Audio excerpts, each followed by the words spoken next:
ત્રણ મકાનની સાઈડ આપણે પતી ગઈ અને ધાબુ ગોઠવવાનો હવે ચાલુ કરવા. ત્રણ મકાનની સાઈડ લાગી ગઈ એટલે ચોથું મકાન તો આપણે ધાબુ ગોઠવેલું. સાઈડનું કામ કાજ આપણે ક્લિયર થઈ ગયું ને હવે ધાબુ ગોઠવવાનું ચાલુ કરવાનું. તો ફાઇનલી આપણે ચાર મકાનનું ધાબુ ગોઠવવાનું ચાલુ હોય. ચાર મકાનનું ધાબુ આપણે ગોઠવવાનું ચાલુ હોય એમાં આપણે ત્રણ મકાનનું ધાબુ ફાઇનલ ગોઠવી દીધું. જોઈશ ત્રણ મકાનનું ફાઇનલ આપણે ધાબુ ગોઠવી દીધું. એક મકાનનું કામકાજ બાકી છે.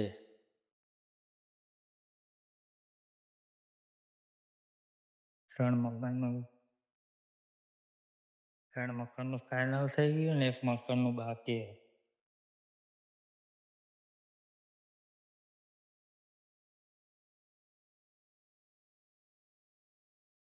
એક મકાનનું આપણે ધાબુ ગોઠવવાનું બાકી અને ત્રણ મકાનનું ફાઇનલ થઈ ગયું.